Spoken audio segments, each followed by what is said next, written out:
You definitely missed this in the new episode. Watch this video till the end. So, the long-awaited third part of episode 79 of Skibidi Toilet has finally dropped. It continues to raise the stakes, and just as I predicted in my previous breakdowns, it confirmed a ton of my theories and ended with a massive cliffhanger that's setting us up for something huge. And yes, friends, I literally called the entire plot of this episode in my last video, right down to the fact that the thumbnail for my video showed a living camera woman who we ended up seeing in the episode. I think if Mr. Boom saw my last video pop up in his recommended feed, he probably would have been scared for a second that I'd somehow gotten early access to the episode or the script. But no, that's all thanks to my detective skills. The episode picks up exactly where the previous part left off. The Alliance and G-Squad are trapped in the Dark Dimension, which Large TV Man is using for teleportation. The first thing to note is that Large TV Man is now speaking in regular, non-reversed English. Thanks to the translator devices we saw in the last episode,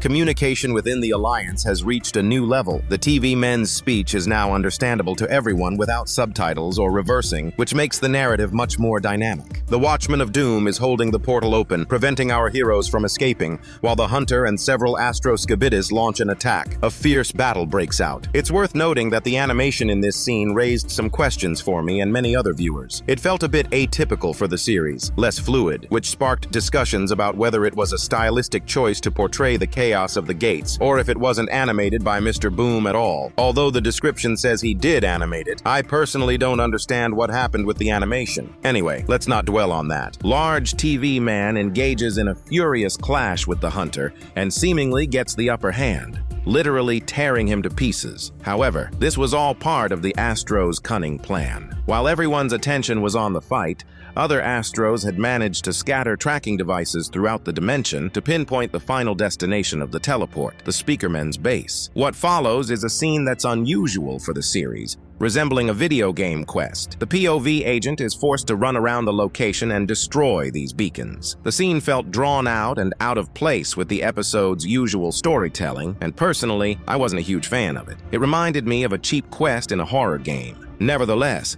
this scene emphasized just how desperately the Alliance is trying to keep their sanctuary hidden. After the beacons are destroyed, the Watchman of Doom begins to mock the squad, proclaiming himself the king of this dimension. But his triumph is short-lived. Exactly what I predicted in my last video happens next. The conflict is interrupted by the mysterious TV man, Jeffrey. As we remember from Large TV Man's words, Jeffrey is a former TV man who was trapped in this dimension for an incredibly long time and went insane, but in the process, gained almost godlike power over it. Jeffrey declares that this is his dimension, and he is its god. He effortlessly delivers a devastating blow to the Watchman of Doom and his minions, giving the Alliance precious seconds to escape. It becomes clear that Jeffrey is a powerful third force, hostile to any and all invaders of his domain. Seizing the opportunity, Large TV Man successfully completes the teleport, and the squad finally arrives at the Speakerman's base. It's a monumental structure that we've been waiting so long to see. And here,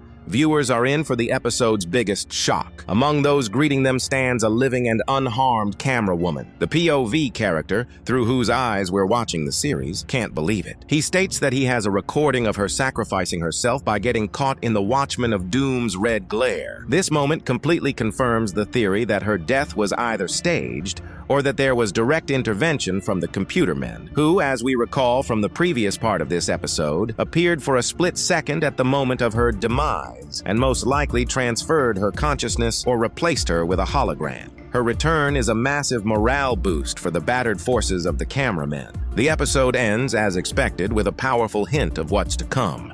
We don't get to see the Titan Speakerman in full. Instead, we see one of his gigantic speakers, which begins to radiate a blinding red light, and we hear his mighty and now intelligible voice. He is ready for battle. It's obvious that the entire previous arc, where the Speakerman Armada was drawing the Astro's attention, was merely a prelude to the reveal of their ultimate trump card. So, what should we expect next? The strange animation style in the Dark Dimension might be explained in future episodes as an effect the place has on perception, or it might just just remain a creative experiment that won't be repeated. Regarding Jeffrey's appearance, we also need to talk more about him. He's no longer just an insane person, but a key player. He controls the TV men's transportation system and is hostile to the Astros. The Alliance might have to negotiate with him to use the gates without risk. It's crucial to understand. He didn't help the Alliance. He merely punished uninvited guests who disturbed the peace of his domain. To him, both the Astros and the Alliance are just trash to be thrown out. This turns the TV men's ability to teleport into a game of Russian roulette. Every time they open a portal, they risk attracting the attention of an unstable and omnipotent being.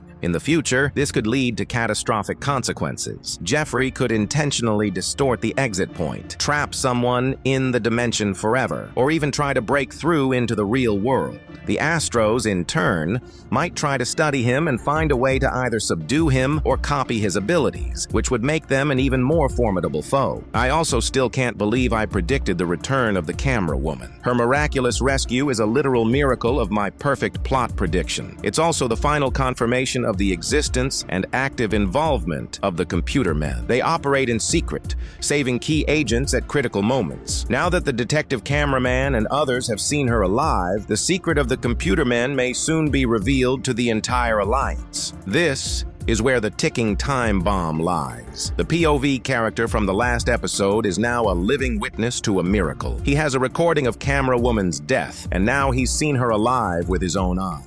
This makes him, and anyone he tells, a direct threat to the secret agent's cover. Let's remember the detective cameraman, who was already investigating the red cameraman and was clearly suspicious. Now that one of the Alliance's most valuable combat leaders has returned from the dead, an internal investigation is inevitable. This could lead to paranoia and a schism within the Alliance. Some will see it as divine intervention, while others, like the detective, will see it as a sign of a secret third force, manipulating the war from the shadows. Furthermore, in the new episode, we saw that the detective took the recordings and will definitely study them. The only thing that could happen is if someone steals those recordings, which is very likely. Personally, the detective reminds me of James Dokes from the TV series Dexter. He also knew everything but couldn't prove it. Will the detective succeed? We'll see in the next episodes. It's obvious that episode 80 will be dedicated to the full debut of the upgraded Titan Speakerman. We'll see his new design, his abilities, and how he will change the balance of power. His first target will likely be to rescue his brother-in-arms,